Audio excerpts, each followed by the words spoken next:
Assalamualaikum warahmatullahi wabarakatuh. Ya, saya lanjut kembali ya untuk materi hukum ketenagakerjaan di pertemuan ke-8. Di video kedua ini akan saya lanjutkan sedikit terkait tentang apa sih yang dimaksud tentang mekanisme atau prosedural penyelesaian perselisihan hubungan industrial dengan adanya istilah mediasi, konsiliasi, arbitrase, atau nanti masuk ke ranah pengadilan hubungan industrial. Lanjut slide berikutnya, mekanisme penyelesaian perselisihan hubungan industrial, baik itu dengan istilah bipartit, kemudian tripartit. Di dalam tripartit ini ada 3 hal yang perlu ketahui teman-teman semuanya, istilah mediasi, kemudian konsiliasi, arbitrase, dan yang terakhir nanti pengadilan hubungan industrial. Nah, akan saya sampaikan terlebih dahulu terkait tentang mekanisme penyelesaian perselisihan hubungan industrial itu dengan jalan atau dengan mekanisme yang dinamakan mekanisme bipartit.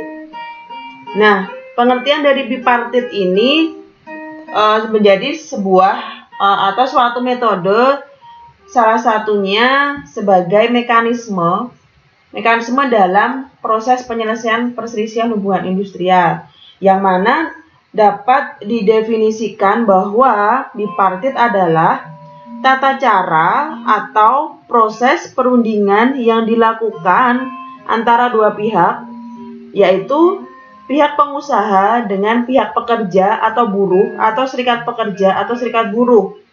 Antara lain, apabila terjadi perselisihan antara pengusaha dan pekerja atau buruh di perusahaan.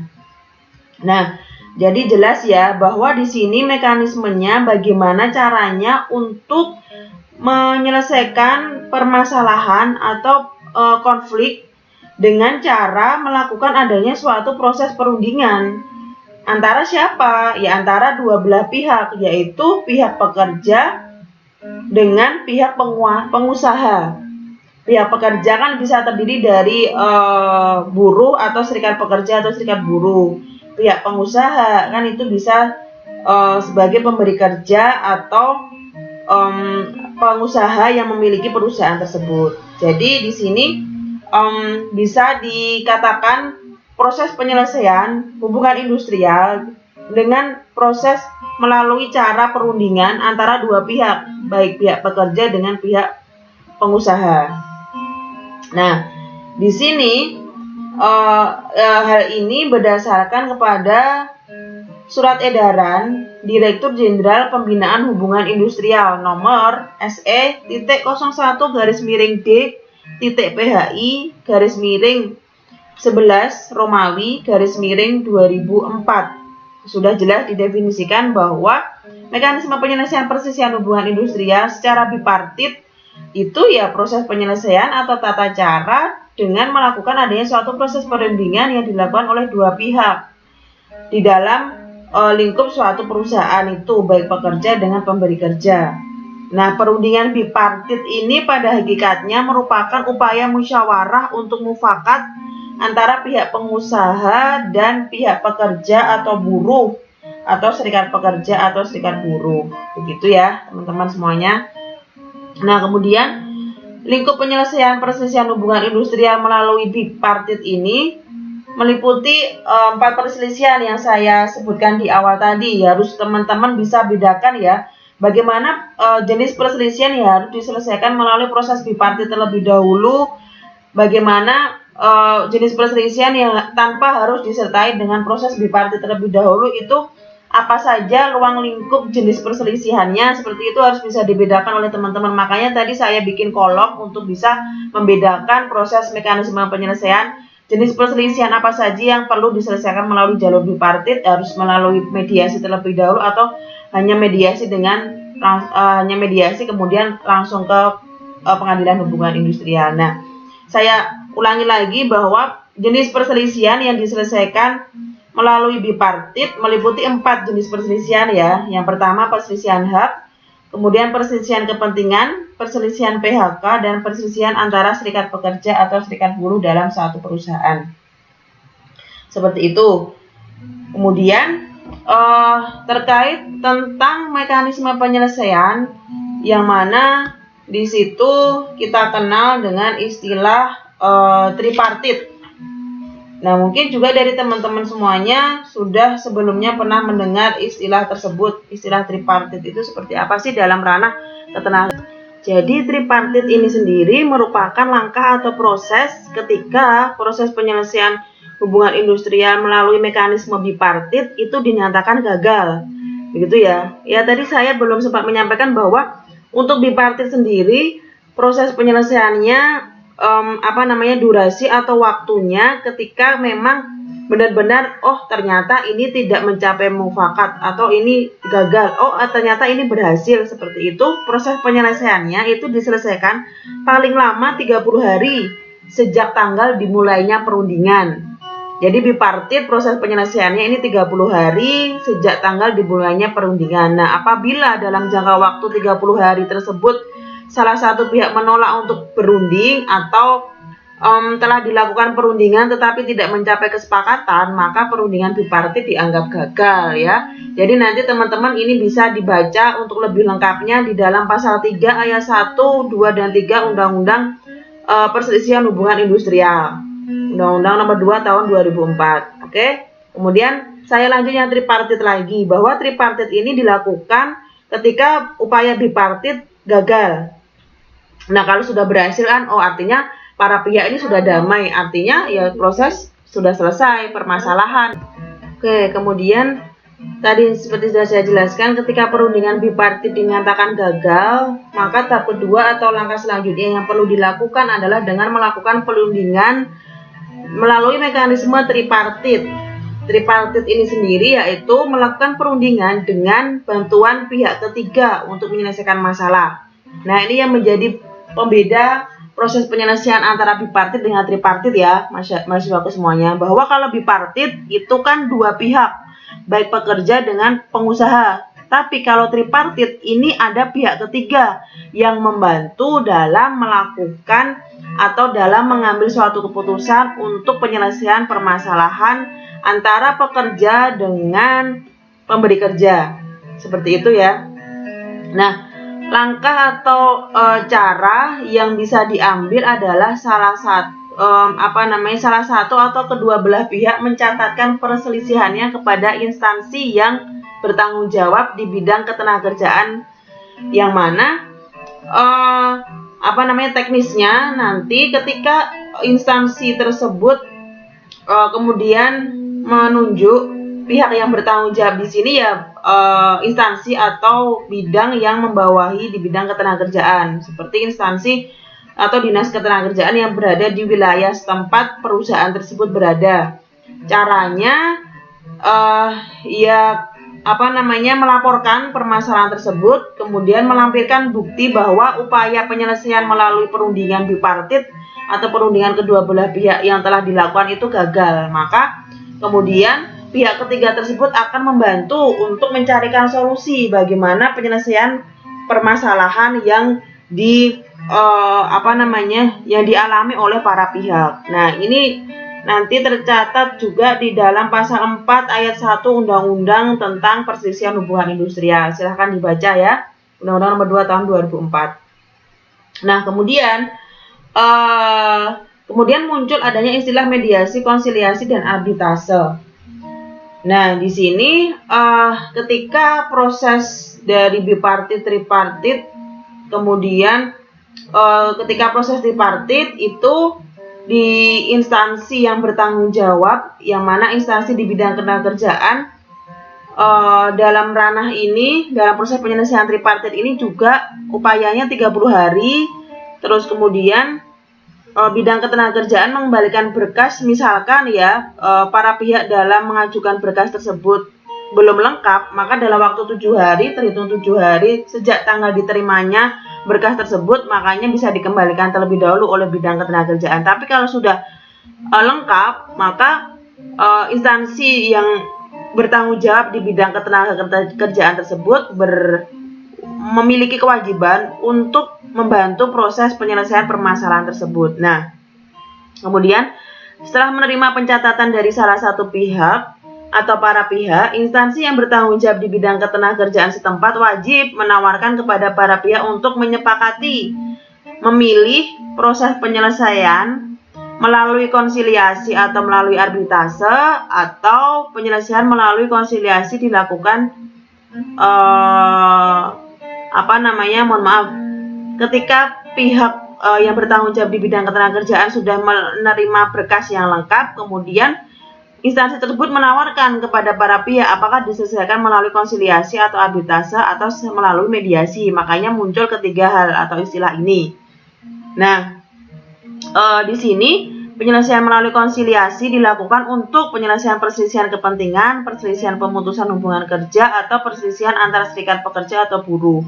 Sedangkan penyelesaian secara arbitrase dilakukan untuk penyelesaian perselisihan kepentingan atau perselisihan antar serikat pekerja atau serikat buruh. Jadi itu yang membedakan. Jadi tidak perlu juga instansi yang membawahi di bidang ketenagakerjaan tersebut menanyakan kembali kepada pihak apakah harus diselesaikan melalui konsiliasi atau arbitrase. Mohon maaf tadi yang saya sampaikan salah atau keliru. Jadi seharusnya pihak pemerintah sudah langsung menetapkan, oh ini permasalahan yang harus diselesaikan terlebih dahulu nih melalui konsiliasi. Oh ini permasalahan yang harus diselesaikan dulu nih melalui arbitrase, karena sudah ada spesifikasinya tersendiri. Jenis perselisihan apa yang harus diselesaikan dengan konsiliasi atau arbitrase itu sendiri. Karena melalui konsiliasi itu jenis penyelesaian yang mana melingkupi perselisihan kepentingan, perselisihan PHK, atau perselisihan antar serikat pekerja atau buruh. Tapi kalau melalui arbitrase itu penyelesaian perselisihan kepentingan atau perselisihan antar serikat pekerja atau serikat buruh saja. Seperti itu ya. Nah, yang mungkin teman-teman ingin ketahui itu seperti apa sih metode atau konsep dari proses penyelesaian secara konsiliasi atau secara arbitrase itu sendiri. Nah, kalau untuk konsep penyelesaian masalah secara konsiliasi di sini, kalau proses penyelesaian permasalahan melalui konsiliasi ini berdasarkan ketentuan Undang-Undang Nomor 2 Tahun 2004, silahkan nanti dibaca mekanismenya. Mungkin bisa saya bacakan singkat ya. Jadi penyelesaian perselisihan hubungan industrial melalui konsiliasi ini diatur atau dilakukan oleh konsiliator. Konsiliator itu jelas yang memenuhi syarat dan ditetapkan oleh menteri sebagaimana diatur dalam pasal 19 Undang-Undang Nomor 2 Tahun 2004 yang berada di setiap kantor instansi yang bertanggung jawab di bidang ketenagakerjaan baik di lingkup kabupaten atau kota. Nah, penyelesaian konsiliasi dilaksanakan setelah para pihak mengajukan permintaan secara tertulis kepada konsiliator yang ditunjuk dan disepakati oleh para pihak. Jadi kemudian selambat-lambatnya 7 hari kerja setelah menerima permintaan penyelesaian perselisihan secara tertulis, konsiliator harus mengadakan penelitian tentang duduknya perkara dan selambat-lambatnya pada hari ke-8 mengadakan sidang konsiliasi pertama. Seperti itu. Kemudian apabila mencapai kesepakatan melalui konsiliasi, dibuat perjanjian bersama yang ditandatangani oleh para pihak dan disaksikan oleh konsiliator serta didaftar di Pengadilan Hubungan Industrial untuk mendapatkan akta bukti pendaftaran. Kemudian ketika tidak tercapai kesepakatan penyelesaian perselisihan hubungan industrial melalui konsiliasi, maka konsiliator mengeluarkan anjuran tertulis. Anjuran tertulis harus sudah disampaikan kepada para pihak selambat-lambatnya 10 hari kerja sejak sidang konsiliasi pertama, dan lain sebagainya. Jadi silahkan untuk lebih lengkapnya baca Undang-Undang Nomor 2 Tahun 2004 terkait tentang konsiliasi.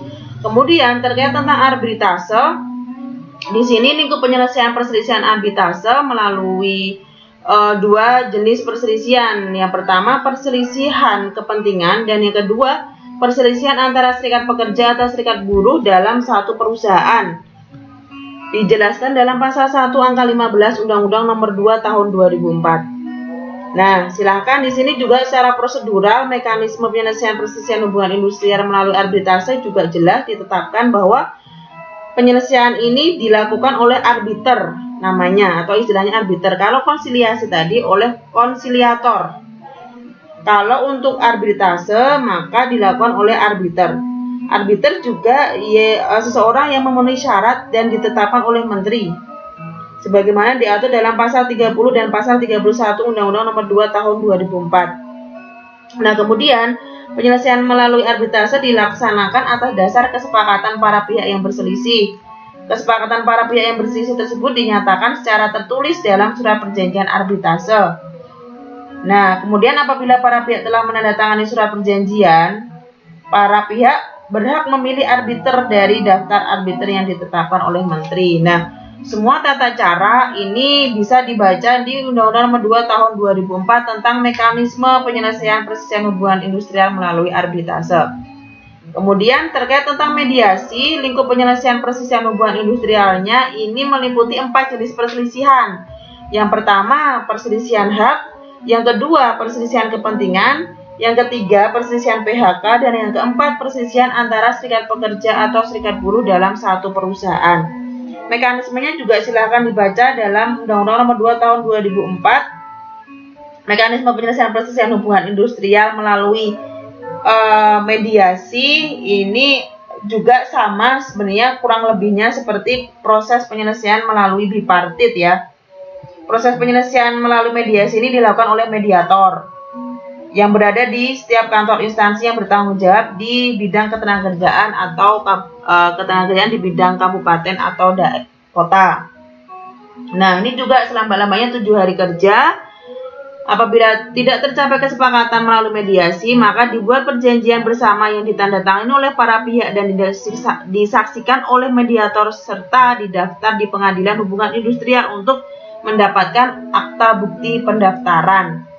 Nah, ini bedanya dengan bipartit. Kalau mediasi ini dengan difasilitasi oleh adanya mediator. Mediator sebagai pihak ketiga juga dalam menyelesaikan permasalahan hubungan industrial. Ketika disepakati atau ketika tidak disepakati, maka harus dicantumkan di dalam bentuk perjanjian bersama. Kemudian ditandatangani oleh para pihak yang kemudian didaftarkan di Pengadilan Hubungan Industrial untuk mendapatkan akta bukti pendaftaran ketika memang kesepakatan melalui mediasi ini sudah tercapai dengan baik. Nah, kemudian apabila tidak tercapai, maka mediator mengeluarkan anjuran tertulis. Kemudian anjuran tertulis tersebut harus disampaikan kepada para pihak selambat-lambatnya 10 hari kerja sejak sidang mediasi pertama. Kemudian para pihak harus sudah memberikan jawaban secara tertulis kepada mediator selambat-lambatnya 10 hari sejak menerima anjuran tertulis tersebut. Isinya anjuran tersebut apakah menyetujui atau menerima anjuran. Nah, kemudian para pihak tidak memberikan pendapatnya atau tidak memberikan jawaban dianggap menolak anjuran tertulis. Kemudian apabila para pihak menyetujui anjuran tertulis, mediator harus sudah selesai membantu para pihak membuat perjanjian bersama selambat-lambatnya 3 hari kerja sejak aturan tertulis disetujui yang kemudian didaftar di Pengadilan Hubungan Industrial. Jadi ini proses penyelesaiannya pun juga dilakukan selambat-lambatnya 30 hari sejak sejak pelimpahan perkara tersebut dilimpahkan ke mediator. Nah, seperti itu. Kemudian langkah terakhir melalui mekanisme penyelesaian Pengadilan Hubungan Industrial. Nah, melalui Pengadilan Hubungan Industrial ini apabila memang sudah tidak tercapai penyelesaian melalui konsiliasi maupun mediasi. Konsiliasi juga rakatan juga dengan arbitrase maupun mediasi. Salah satu pihak atau para pihak dapat mengajukan gugatan ke Pengadilan Hubungan Industrial. Nah, yang perlu diingat bahwa penyelesaian perselisihan hubungan industrial melalui pengadilan ini ditempuh sebagai alternatif terakhir, begitu ya. Dan secara hukum ini bukan merupakan kewajiban para pihak yang berselisih, melainkan merupakan hak. Tidak jarang ditemui apabila ada aparat atau sebagian pihak yang salah persepsi terhadap hal ini. Jadi mengajukan atau tidak mengajukan gugatan ke Pengadilan Hubungan Industrial hanya merupakan hak para pihak, bukan kewajiban, begitu ya. Periksa pasal 5, 14 dan 24 Undang-Undang Nomor 2 Tahun 2004. Oke, yang penting untuk dicermati dari undang-undang tersebut Mekanisme penyelesaian perselisihan hubungan industrial melalui pengadilan diatur sebagaimana yang saya sampaikan ini, yang mana proses peradilannya berlaku hukum acara perdata. Makanya tadi saya sampaikan bahwa proses penyelesaian melalui jalur mediasi musyawarah itu wajib untuk dilakukan terlebih dahulu oleh para pihak. Seperti itu. Kemudian ketika dalam mengajukan proses penyelesaian dengan melalui jalur pengadilan ini tidak dikenakan biaya, termasuk biaya eksekusi untuk nilai gugatan di bawah 150 juta. Nah, gugatan diajukan kepada Pengadilan Hubungan Industrial pada pengadilan negeri yang daerah hukumnya meliputi tempat pekerja atau buruh bekerja. Jadi gugatan langsung diajukan ke Pengadilan Hubungan Industrial yang ada di wilayah pekerja itu sendiri. Kemudian, pengajuan gugatan harus dilampiri risalah penyelesaian melalui mekanisme mediasi atau konsiliasi. Jika tidak dilampiri, hakim wajib mengembalikan gugatan kepada penggugat, karena wajib ditempuh upaya mediasi atau konsiliasi terlebih dahulu, maka perlu adanya risalah tersebut. Kemudian, serikat pekerja atau serikat buruh dan organisasi pengusaha dapat bertindak sebagai kuasa hukum untuk beracara di Pengadilan Hubungan Industrial. Ketua Pengadilan Negeri sekaligus sebagai Ketua Pengadilan Hubungan Industrial harus sudah menetapkan majelis hakim selama-lamanya 7 hari kerja setelah menerima gugatan.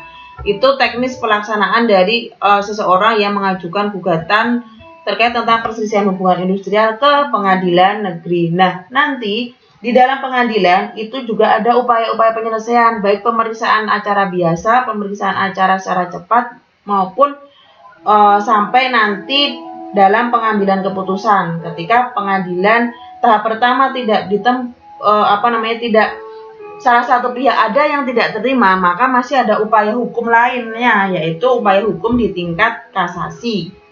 Seperti itu ya. Baik, seperti itu hal-hal yang berkaitan dengan mekanisme penyelesaian perselisihan hubungan industrial. Bahwa sekali lagi yang saya tekankan, yang perlu dicermati untuk penyelesaian di luar pengadilan ternyata memiliki keterkaitan dengan mekanisme penyelesaian melalui pengadilan. Jadi ada sebenarnya juga cara yang ditempuh seperti bipartit dan tripartit itu, dan istilahnya cara penyelesaian permasalahan di luar dari ranah pengadilan. Ketika sudah masuk ke pengadilan, maka itu sudah masuk mekanisme penyelesaiannya melalui pengadilan, dan ternyata ketika dicermati upaya penyelesaian baik di luar pengadilan maupun di dalam pengadilan itu memiliki keterkaitan.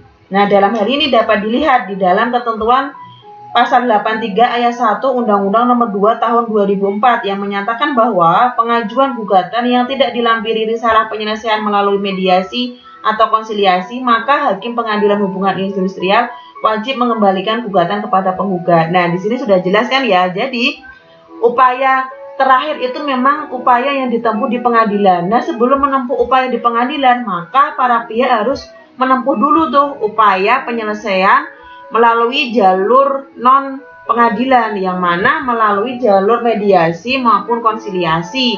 Karena hasil dari mediasi dan konsiliasi itu yang mana dicantumkan di dalam suatu bentuk risalah itu sebagai dasar atau sebagai bukti nanti untuk pengajuan gugatan ke ranah Pengadilan Hubungan Industrial. Nah, artinya seperti itu. Jadi juga semua para pihak mengajukan gugatan ke Pengadilan Hubungan Industrial maka terlebih dahulu harus menempuh upaya penyelesaian di luar pengadilan. Begitu ya, mahasiswaku semuanya, semoga dapat dipahami dengan baik. Apabila ada yang ingin ditanyakan, silahkan ditanyakan, jangan sungkan di forum e-learning Unjani Yogyakarta, serta bisa melalui WhatsApp group. Saya harapkan diskusi bisa berjalan dengan baik dan saya harapkan mahasiswaku semuanya dapat aktif dalam perkuliahan ini. Terima kasih dari saya untuk perkuliahan mata kuliah Hukum Ketenagakerjaan dengan tema perselisihan hubungan industrial. Semoga apa yang saya sampaikan bisa diterima dengan baik, bisa dipahami dengan baik, dan teman-teman bisa mengambil apa yang menjadi bahan dari materi saya kali ini. Terima kasih dari saya, kurang lebihnya mohon maaf. Wassalamualaikum warahmatullahi wabarakatuh. Salam sejahtera untuk semuanya. Semoga semua dalam keadaan sehat ya. Amin amin ya rabbal alamin.